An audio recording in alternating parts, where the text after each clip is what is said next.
नमस्कार प्रिय मित्रों। ऐसा कहा जाता है कि मित्रता के बिना जिंदगी अधूरी होती है। अगर अच्छे मित्र जीवन में मिल जाएं तो जिंदगी सफल हो जाता है, और अगर बुरे मित्र जीवन में मिल जाएं तो वही हमारे जिंदगी को नर्क बना के रख देते हैं। जैसी संगति वैसी गति, यानी कि जैसा संगत आप करेंगे वैसा ही अब आपको फल प्राप्त होगा। अच्छे मित्रों की संगति में रहेंगे तो अच्छा जीवन जिएंगे, और बुरे मित्रों की संगति में रहेंगे तो अच्छा होते हुए भी आपको उसका अंजाम भुगतना ही होगा। तो यह कहानी ऐसे ही मित्रों की है जो बड़े ओहदे पे होते हुए भी एक दूसरे का साथ कभी नहीं छोड़ते हैं, और एक ऐसे नागमणि का रहस्य है जिसे प्राप्त करने के लिए मित्र एक दूसरे का साथ तो देते हैं, लेकिन इसी नागमणि की वजह से उनके प्राणों पे संकट आ जाते हैं। तो इस कहानी को शुरू करने से पहले आप सभी से अनुरोध है कि अगर आप इस चैनल पे नए हैं तो चैनल को सब्सक्राइब कर लीजिए और साथ में लगे बेल आइकन को भी प्रेस कर लीजिए, ताकि ऐसे ही ज्ञानवर्धक कहानियाँ आपको सबसे पहले और समय समय पे प्राप्त होती रहें। तो चलिए इस कहानी को शुरू करते हैं। बहुत ही प्राचीन समय की बात है। एक नगर में एक राजा राज्य करते थे। उनका एक ही पुत्र था, और उनके ही राज्य के मंत्री के बेटे से उसकी बड़ी ही पक्की मित्रता थी। दोनों एक दूसरे के बिना कहीं नहीं जाते थे, ना ही एक दूसरे के बिना भोजन करते और ना ही एक दूसरे के बिना कोई निर्णय ले पाते थे। दोनों की जिंदगी बड़े ही आराम से शानो शौकत में बीत रही थी। एक समय की बात है कि राजकुमार ने मंत्री के बेटे से कहा कि मेरा कहीं घूमने फिरने का मन हो रहा है, इसलिए मित्र घोड़े को तैयार करो और चलो मेरे साथ, हम कहीं से सैर सपाटा करके आते हैं। इस पर मंत्री के बेटे ने कहा, ठीक है मित्र, मैं घोड़े को तैयार करता हूँ और चलो हम कहीं से सैर करके आते हैं। दोनों मित्रों ने घोड़े को तैयार किया और दोनों घोड़े पे सवार होकर घूमने के लिए निकल लिए। दोनों साथ साथ चलते चलते एक जंगल की तरफ चले गए। जंगल तक जाते जाते उन्हें रात होने लगी थी। चारों तरफ अंधेरा घिर गया था। तब दोनों मित्रों ने विचार किया कि अब हमें यहीं पे विश्राम करना चाहिए, क्योंकि इस रात्रि के समय में बीच जंगल का सफ़र करना ठीक नहीं होगा। जंगली और खतरनाक जानवर भी हो सकते हैं जो कि हमें नुकसान पहुंचा सकते हैं। यही सोचकर दोनों मित्रों ने अपने अपने घोड़े को एक पेड़ से बांध दिया और उसी पेड़ की ऊंची वाली डाली पे दोनों जाकर बैठ गए। दोनों मित्र पेड़ पर बैठ के इधर उधर का नज़ारा देख रहे थे। तभी उनकी दृष्टि पास की नदी पर पड़ी, जिसमें से अचानक ही प्रकाशमय ज्योति दिखने लगी थी। उन्होंने देखा कि नदी के पानी में एक सर्प तैर रहा है, जिसके सिर पे नागमणि है। सर्प तैरते हुए किनारों की तरफ आने लगा, और जैसे ही वह पानी से बाहर आया उसने एक जगह पे नागमणि को रख दिया और इधर उधर अपना शिकार ढूंढने लगा। उस नागमणि के प्रकाश में चारों तरफ वह नाग घूम घूम कर अपना शिकार ढूंढ रहा था। तभी उसे वह दोनों घोड़े दिखाई दिए। वह उन घोड़ों की तरफ बढ़ा और दोनों घोड़ों को अपना भोजन बना लिया। अब तो राजकुमार और मंत्री के बेटे दोनों घबरा गए कि कहीं अगला भोजन हम न बन जाएं। लेकिन नाग ने उन दोनों को नहीं देखा और वह दूसरी दिशा में अपने शिकार की तलाश में बढ़ गया। जैसे ही नाग दूसरी तरफ चला गया, तभी मंत्री के बेटे की इच्छा हुई कि वह नागमणि को पास से जाकर देखे और स्पर्श करे। उसने राजकुमार से कहा कि हे राजकुमार, मैंने आज तक नागमणि के बारे में सुना तो बहुत है, लेकिन इसे कभी स्पर्श नहीं किया है।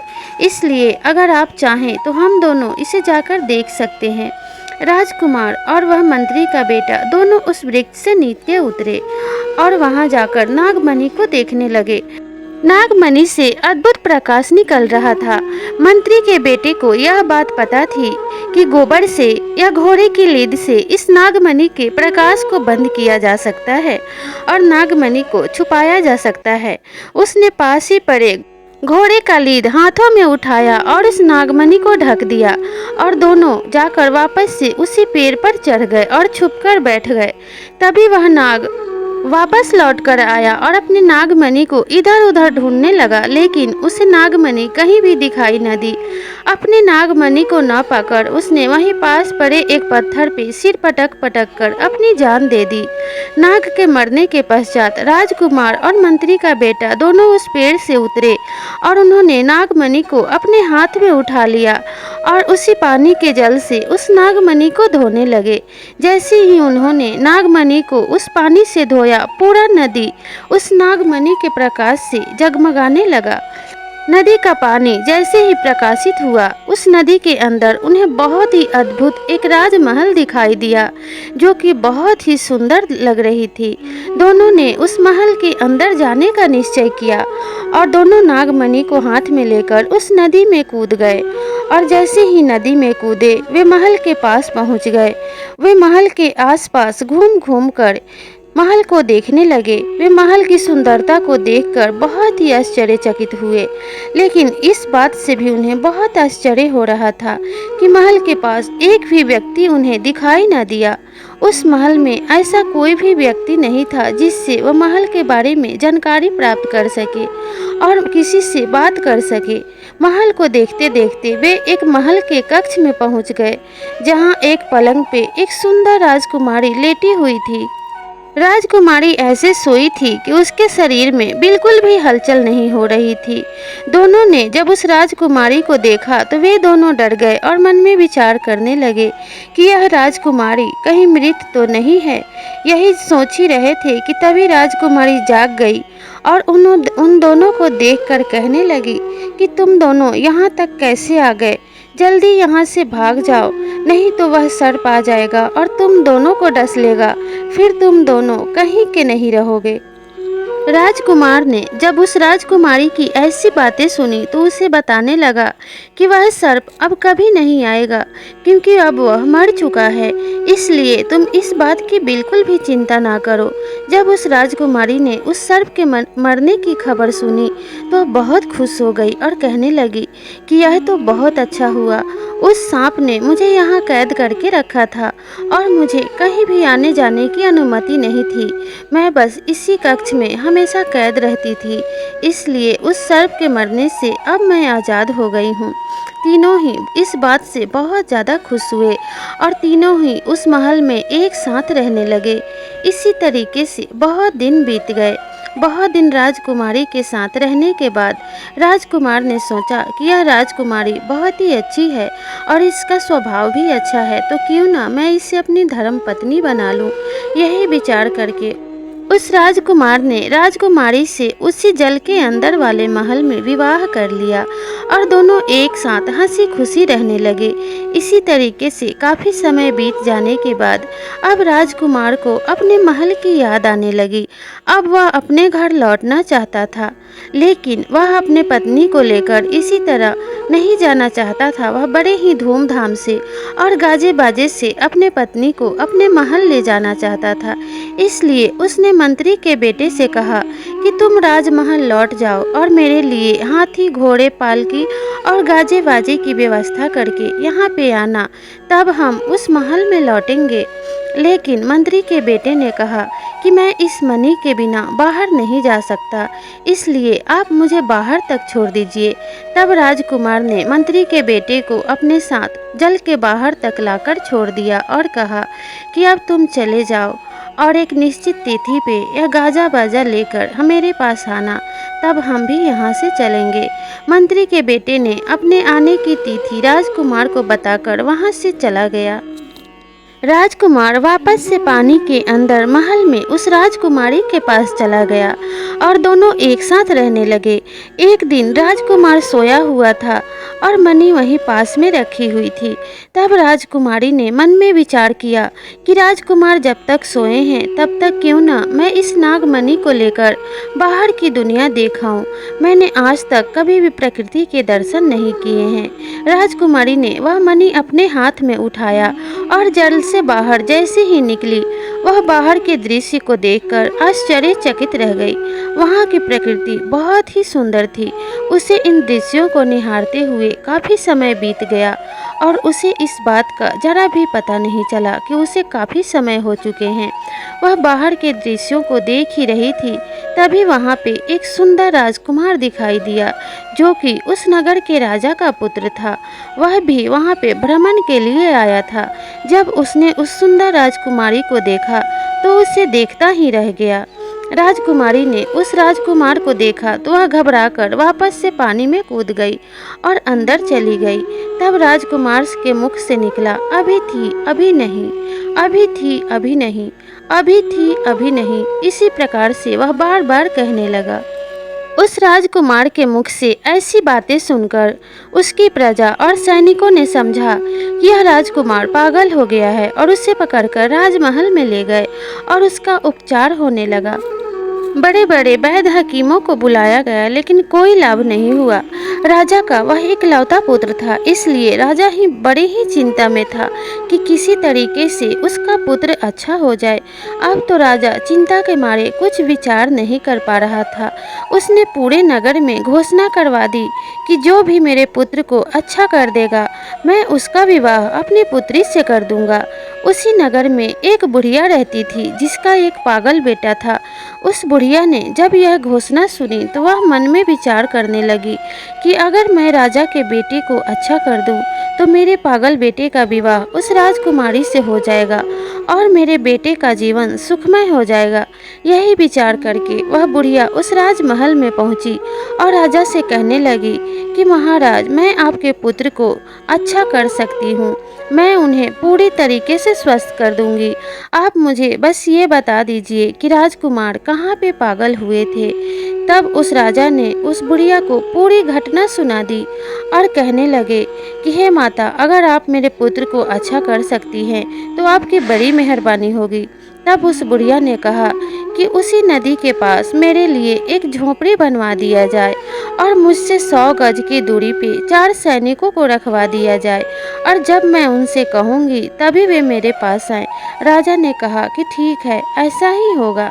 उस बुढ़िया के लिए उसी नदी के पास एक झोपड़ी बनवा दिया गया और बुढ़िया से 100 गज की दूरी पे 4 सैनिक भी वहाँ रखवा दिए गए। सैनिक वहाँ पे छुप के रहने लगे। बुढ़िया को वहाँ रहते 4 रोज बीत गए थे। एक दिन राजकुमारी का फिर से मन हुआ कि वह आज बाहर जाकर बाहर का नज़ारा देख कर आए। उसने फिर से उस नागमणि को अपने हाथ में उठाया और जल्द से बाहर चली गई। जैसे ही उस बुढ़िया ने उस राजकुमारी को देखा तो कहने लगी, आ बेटी, मेरे पास बैठ जा, कुछ समय मेरे पास बिता ले, मुझे अच्छा लगेगा।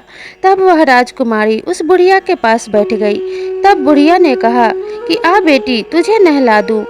इतना कहकर वह बुढ़िया राजकुमारी को अपने पास बुलाने लगी और उस बुढ़िया ने राजकुमारी के हाथ में वह नागमणि देख लिया था। तब बुढ़िया कहने लगी कि बेटी, इस नागमणि को यहाँ किनारे पे रख दे, नहीं तो यह तुम्हारे हाथों से छूटकर जल में गिर जाएगा। राजकुमारी ने बुढ़िया की बात मानकर उस नागमणि को किनारे पे रख दिया। मौका पाकर बुढ़िया ने उस नागमणि को छुपा दिया और फिर सैनिकों को आदेश दिया कि इस राजकुमारी को गिरफ्तार कर लो। सैनिकों ने राजकुमारी को गिरफ्तार कर लिया और वे उसे लेकर राजमहल में पहुंचे। उस राजकुमार ने जैसे ही उस राजकुमारी को देखा तो कहने लगा, यही थी, मिल गई, यही थी, मिल गई, यही थी, मिल गई। ऐसा जब वह कहने लगा तो सभी लोगों ने सुना तो बहुत प्रसन्न हुए और सब कहने लगे कि अब यह राजकुमार स्वस्थ हो गया है। सबके खुशी का कोई ठिकाना नहीं था। राजकुमार ने अपने पिता महाराज से बताया कि पिताजी, यह वही राजकुमारी है जिसे देखकर मैं मंत्रमुग्ध हो गया था। मैं इसी राजकुमारी से विवाह करना चाहता हूँ, अन्यथा किसी से नहीं। तब राजा ने अपने पुत्र को उस राजकुमारी से विवाह करने की अनुमति दे दी। राजकुमारी के लिए यह घोर विपत्ति का समय था। राजकुमारी बहुत चिंतित हो गई, लेकिन राजकुमारी ने सोचा कि घबराने से कुछ नहीं होगा, मुझे ही इस समस्या का हल ढूंढना होगा। उसने सिर झुकाकर राजा को नमस्कार किया और कहने लगी, महाराज, आपका आदेश सर आंखों पर, लेकिन मैं एक शादीशुदा स्त्री हूँ और 1 वर्ष मेरे विवाह को अभी नहीं हुए हैं। जब तक मेरे विवाह को 1 वर्ष नहीं बीत जाता, तब तक मैं किसी पर पुरुष से विवाह नहीं कर सकती।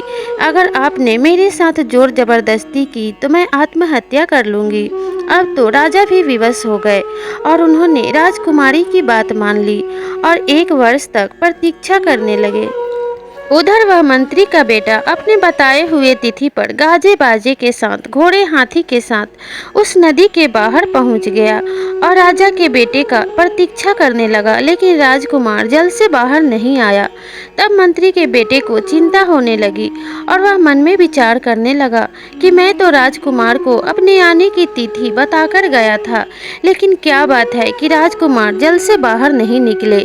3 से 4 दिन तक वह मंत्री का बेटा राजकुमार की वहीं पे प्रतीक्षा करता रहा, लेकिन राजकुमार का कोई अता पता नहीं था। तभी उसे ढोल नगारों की आवाज़ सुनाई देने लगी। तब वह उन ढोल नगारों वालों के पास पहुंचा और पूछने लगा, क्या बात है भाई, आप किस जश्न की तैयारी कर रहे हैं? तब उस ढोल नगाड़े वाले व्यक्ति ने कहा कि महाराज के बेटे का एक जल कन्या के साथ विवाह होने वाला है, उसी की तैयारियां चल रही हैं। मंत्री के बेटे को अब सारी बात समझ में आ गई थी, लेकिन वह इस बात को पूरी तरीके से पता लगाना चाहता था और इस बात को अच्छी तरीके से जानने के लिए वह उसी नगर के एक पंडित के घर में जाकर रहने लगा।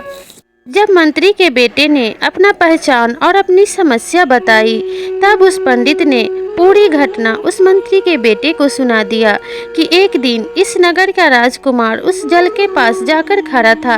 तभी उसे एक जल कन्या दिखाई दी, जिसे देखकर वह पागल हो गया था। तब एक बुढ़िया ने उस जल कन्या को सिपाहियों द्वारा गिरफ्तार करवा के राजमहल में ले आई और उसी जल कन्या से उस राजकुमार का विवाह होने वाला है। तब मंत्री के बेटे ने उस पंडित से पूछा कि बुढ़िया ने उस राजकुमारी को गिरफ्तार क्यों करवाया। तब उस पंडित ने कहा कि राजा ने यह वचन दिया था कि जो कोई मेरे पुत्र को स्वस्थ कर देगा, मैं अपनी पुत्री का विवाह उसके साथ कर दूंगा। तब उस मंत्री के बेटे ने पूछा कि क्या उसकी पुत्री का विवाह उस बुढ़िया के बेटे से हो गया। तब उस पंडित ने कहा कि नहीं, अभी तक विवाह तो नहीं हुआ है, उस बुढ़िया का बेटा अभी तक विवाह के लिए नहीं आया है। तब मंत्री के बेटे ने कहा कि वह बुढ़िया का बेटा कैसा दिखाई देता है। तब उस पंडित ने जवाब दिया कि दिखने में तो वह कुछ तुम्हारे जैसा ही दिखता है, लेकिन एक पेड़ की छोटी सी डाली हाथ में लेकर हर समय कूदते हुए कहता है कि नहीं, ये नहीं होगा, नहीं, ये नहीं होगा। इतना सुनते ही मंत्री के बेटे ने अपने मन में एक योजना तैयार कर ली और उस पंडित से विदा लेकर उस बुढ़िया के घर पे पहुंच गया और अपने हाथ में पेड़ की एक छोटी सी डाली पकड़कर उछलने कूदने और नाचने लगा। उस व्यक्ति को अपने घर के बाहर नाचते हुए देखकर बुढ़िया खुशी के मारे झूमने लगी और झोंपड़ी से बाहर आई और बोली, मेरे बेटे तू आ गया, चल घर के अंदर चल, मैं तुम्हें एक चमत्कार दिखाती हूँ। और उसे घर के अंदर ले गई और वह नागमणि दिखाने लगी। मंत्री के बेटे ने मौका पाकर बुढ़िया के हाथ से वह नागमणि ले लिया, लेकिन बुढ़िया इतनी ज़्यादा खुश थी कि उसने इस बात पे ध्यान नहीं दिया और बोली, बेटे क्या तुम जल कन्या से मिलना चाहोगे? तब मंत्री के बेटे ने कहा, हाँ, मैं जल कन्या से मिलना चाहता हूँ। तब वह बुढ़िया अपने बेटे को लेकर उस राजमहल में पहुँची। तब वह मंत्री का बेटा उसी राजमहल में उस रात रुकने की जिद करने लगा। बुढ़िया ने बहुत समझाया, लेकिन वह नहीं माना। राजा ने उसकी जिद को देखकर उसे राजमहल में रुकने का आदेश दे दिया और बुढ़िया से कहने लगा कि आज रात इसे यहीं रहने दो, कल सुबह आकर इसे ले जाना। जैसे ही बुढ़िया वहां से चली गई, वैसे ही उसने मंत्री के बेटे का रूप धारण कर लिया और उस जल कन्या के पास पहुंचा और वहां पहुंचते ही राजकुमारी से कहने लगा कि हे राजकुमारी, मैं मंत्री का बेटा और तुम्हारे पति का मित्र और राजकुमार का दोस्त हूँ। मैं तुम्हें यहाँ से ले जाने आया हूँ। यहाँ से आज रात ही भागना होगा, नहीं तो बहुत देर हो जाएगी। राजकुमारी ने जब मंत्री के बेटे की यह बात सुनी तो वह झट से वहाँ से जाने के लिए तैयार हो गई और मंत्री के बेटे की आदेश की प्रतीक्षा करने लगी। धीरे धीरे रात गहरी होने लगी। बुढ़िया के बेटे ने फिर से पागल का भेष बना लिया और वह बार बार खिड़की के रास्ते बाहर जाता और दरवाजे से अंदर आता। जब सैनिकों ने यह देखा तो सोचने लगे कि यह कहीं भाग न जाए, लेकिन जब वह बार बार खिड़की के रास्ते से बाहर जाता और दरवाजे से अंदर चला जाता, तब सैनिकों ने मन में यह विचार किया कि यह तो पागल है और रात भर ऐसा ही करता रहेगा, हमें इस पे ज़्यादा ध्यान नहीं देना चाहिए। सैनिकों ने कहा कि जब तक यह अंदर बाहर कर रहा है तब तक हम चलकर थोड़ा विश्राम कर लेते हैं। जैसे ही सैनिक सोने चले गए, वैसे ही वह मंत्री का लड़का राजकुमारी को लेकर आया और कहा, चलो राजकुमारी, हमें इसी वक्त यहाँ से भागना होगा। और दोनों भागकर उस नदी के किनारे पहुँचे और जल में छलांग लगा दी। जब वे दोनों अंदर पहुँचे तो उन्होंने वहाँ पहुँचकर राजकुमार को सारी बात बताई। अब मंत्री के बेटे के पास मनी तो पहले ही आ चुकी थी। उस मनी के सहारे वे तीनों पानी से बाहर निकल आए, लेकिन घोड़े, हाथी और सारे सामान वहां से पहले ही जा चुके थे। अब उन तीनों को उस जंगल का सफर पैदल ही तय करना था। तीनों चलते हुए एक दूसरे राज्य में पहुंच गए। चलते चलते राजकुमार और राजकुमारी काफी थक चुके थे। अब उन्होंने एक पेड़ के नीचे विश्राम करने का तय किया। वे दोनों उस पेड़ के नीचे विश्राम करने लगे और लेटते ही उन्हें गहरी नींद आ गई। वह मंत्री का बेटा उन दोनों का पहरा दे रहा था। तभी उस पेड़ पर बैठे एक तोता और मैना आपस में बातें कर रहे थे। तोता ने मैना से कहा कि इस मंत्री के बेटे ने राजकुमारी को राजकुमार से मिलवा तो दिया, लेकिन अभी भी वह राजकुमार के प्राण नहीं बचा पाएगा। तब मैना ने पूछा कि अब क्या हुआ, राजकुमारों के प्राणों पे कैसा संकट है। तब तोते ने कहा कि रास्ते से घर जाते वक्त यह राजकुमार जैसे ही हाथी पे बैठेगा, जाते समय हाथी पर से गिरने से इसकी मौत हो जाएगी। तब मैना ने कहा कि क्या अगर राजकुमार को हाथी पे चढ़ने से रोक दिया जाए तो इसके प्राण बच सकते हैं। तब तोता ने कहा, हाँ, इसके प्राण बच जाएंगे, लेकिन तभी भी इसके प्राणों से संकट नहीं टलेगा। तब मैना ने कहा, तब इसके प्राणों पे कैसा संकट है। तब तोते ने जवाब दिया कि जब यह राजकुमार पूरा सफर तय करके अपने राजमहल के गेट पे पहुंचेगा, तब इसके ऊपर वह गेट टूटकर गिर जाएगा और इसकी मृत्यु हो जाएगी। तब मैना ने कहा कि अगर गेट को कोई पहले ही तोड़ दे तब क्या इस राजकुमार के प्राण बच जाएंगे। तब तोते ने कहा कि हाँ, तब इसके प्राण बच सकते हैं, लेकिन तब भी इसके प्राणों से संकट नहीं टलेगा। जब ये दोनों राजमहल में पहुंचेंगे और इनके आने की खुशी में जश्न की तैयारी की जाएगी, तब मछली खाते वक्त मछली के सिर का कांटा इस राजकुमार के गले में फंस जाएगा और इसकी मृत्यु हो जाएगी। तब मैना ने कहा कि अगर राजकुमार को मछली खाने ही ना दिया जाए तब क्या इसके प्राण बच सकते हैं। तब उस तोता ने जवाब दिया कि हाँ, तब इसके प्राण बच सकते हैं, लेकिन तब भी इसके प्राणों से संकट नहीं टला, क्योंकि जब ये दोनों अपने कक्ष में पहुंचकर विश्राम कर रहे होंगे, तब एक सर्प आएगा और राजकुमार को डस लेगा और इस राजकुमार की मौत हो जाएगी। तब उस मैना ने कहा कि अगर कोई सर्प को पहले ही मार दे तब क्या इस राजकुमार के प्राण बच जाएंगे। तब तोते ने कहा कि हाँ, अगर सर्प को कोई पहले ही मार देता है तब इस राजकुमार की मृत्यु नहीं होगी और तब ये राजकुमार हमेशा के लिए जीवित रहेगा, इसके प्राणों से संकट टल जाएंगे। इतना कहकर वह तोता और मैना दोनों वहाँ से उड़ गए। प्रातः काल हुई और उन दोनों को लेने के लिए घोड़े, हाथी और गाजे बाजे, पालकी सभी लेकर वहां सैनिक पहुंच गए। राजकुमार अब जैसे ही हाथी पे चढ़ने की तैयारी करने लगा, मंत्री के बेटे ने उसे रोक दिया और कहने लगा, तुम इस घोड़े पे चढ़कर जाओ, हाथी पे तो मैं ही चढ़ूंगा। तुम्हारे लिए मैंने इतना कष्ट उठाया है, क्या तुम मुझे हाथी पे चढ़ने नहीं दे सकते। तब राजकुमार ने मन में विचार किया कि यह मेरा मित्र है और इसने सचमुच मेरे लिए बहुत कष्ट उठाए हैं, इसलिए मैं इसे हाथी पे चढ़ने देता हूँ।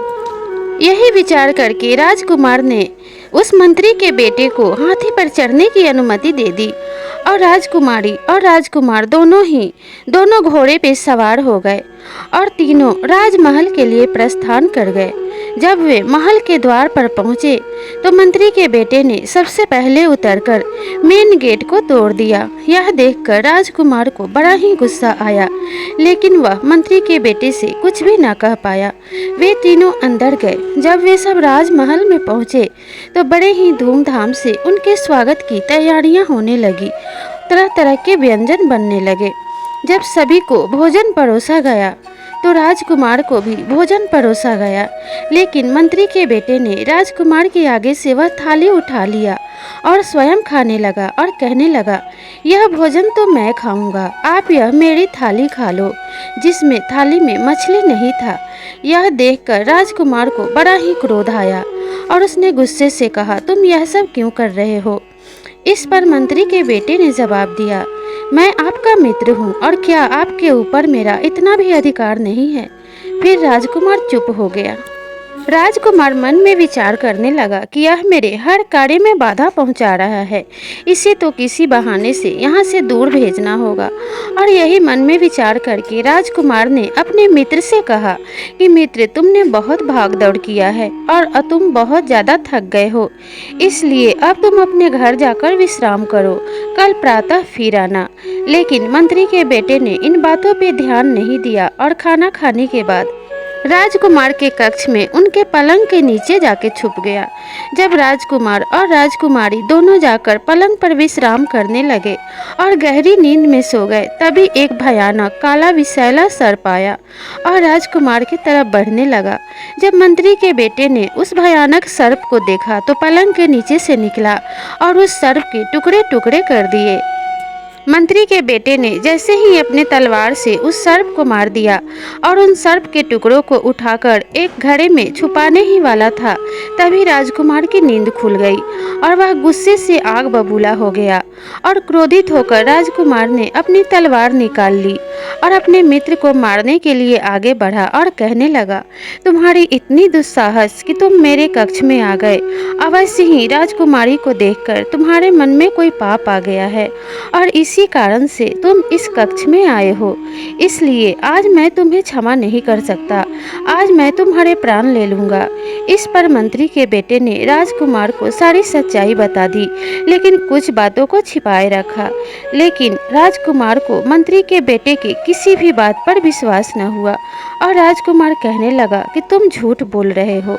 इस पर मंत्री के बेटे ने कहा कि नहीं मित्र, मुझे आपकी मित्रता की सौगंध है, मेरे मन में ना तो कोई पाप है और ना ही मैंने आपके साथ कोई छल किया है। यह सब तो मैंने आपके प्राणों की रक्षा के लिए की है। लेकिन अगर मैं पूरी सच्चाई आपको बता दूंगा तो मैं इसी क्षण एक पत्थर की मूर्त बन जाऊंगा। पर राजकुमार नहीं माना। राजकुमार की हठ देखकर मंत्री के बेटे ने अपनी मित्रता निभाते हुए उस राजकुमार को पूरी सच्चाई बता दी। जैसे ही मंत्री की बेटे की बात पूरी हुई, वैसे ही वह एक पत्थर की मूर्त बन गया। अब तो राजकुमार को अपने गलती का बड़ा ही पछतावा हो रहा था और अपने मित्र की सच्चाई पे बड़ा ही अफसोस हो रहा था कि मेरा मित्र कितना सच्चा था और मेरे प्राणों की रक्षा के लिए वह पत्थर की मूर्त बन गया। लेकिन मंत्री के बेटे ने राजकुमार को यह भी बता दिया था कि अगर आप मुझे ठीक करना चाहते हैं तो आपको अपनी पहली संतान की बलि देकर उसके रक्त से मुझे स्नान कराना होगा, तभी मैं ठीक हो पाऊंगा। तब राजकुमार को बहुत ही चिंता होने लगी। धीरे धीरे समय बीतने लगा और राजकुमार और राजकुमारी को एक सुंदर पुत्र की प्राप्ति हुई। वह पुत्र बहुत ही सुंदर था। धीरे धीरे राजकुमार के सामने ही वह पुत्र बड़ा होने लगा। राजकुमार उसे खेलते हुए देखते तो उन्हें बड़ी प्रसन्नता होती थी, लेकिन जब भी वे उस पत्थर की मूर्त को देखते तो उन्हें पिछली बातें याद आने लगती और उनके आंखों में आंसू भर जाते और वह मन में विचार करने लगते कि मेरे ही प्राणों की रक्षा के लिए मेरा मित्र पत्थर का बन गया है। और अपने पुत्र को देखते तो मन में विचार करने लगते कि मुझे अपने प्यारे पुत्र की बलि देनी होगी, तभी मैं अपने मित्र को जीवित कर पाऊंगा। इसी तरीके से कुछ दिन बीत गए और राजकुमार का वह पुत्र 1 वर्ष का हो गया। तब राजकुमार और राजकुमारी ने यह फैसला लिया कि हम इस बच्चे की बलि दे देंगे और अपने प्राणों से प्यारे मित्र को जीवित करेंगे।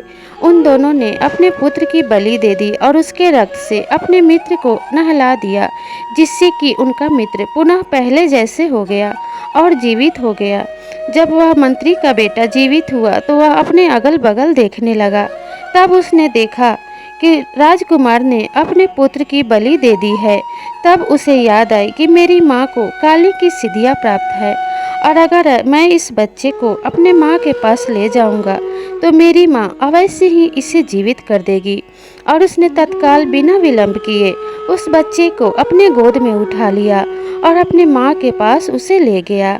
मंत्री के बेटे की माँ ने उस बच्चे को अपनी सिद्धियों द्वारा और मंत्रों द्वारा उसे पुनः जीवित कर दिया। जब राजकुमार और राजकुमारी ने अपने पुत्र को पुनः जीवित देखा तो उनके खुशी का ठिकाना न रहा और उन्होंने अपने मित्र को गले से लगा लिया और कहा, मित्र, तुम्हारे जैसा मित्र इस दुनिया में मिलना असंभव है। तुमने हर तरीके से हमारी मदद की है और पूरी निष्ठा से अपनी मित्रता निभाई है। इसीलिए कहा जाता है कि अच्छे मित्र के बिना जीवन अधूरा है और अच्छा मित्र अगर मिल जाए तो भाई से भी बढ़कर दोस्ती निभाता है। इसलिए हमें बहुत ही सोच समझकर और परख कर ही मित्रता करनी चाहिए। तो प्रिय दर्शकों, आपको यह कहानी कैसी लगी? अगर कहानी अच्छी लगी हो तो हमें कमेंट करके ज़रूर बताइएगा और अगर आप इस चैनल पे नए हैं तो चैनल को सब्सक्राइब कर लीजिएगा और अपने परिवार और मित्रों के साथ भी इस कहानी को ज़रूर शेयर कीजिएगा।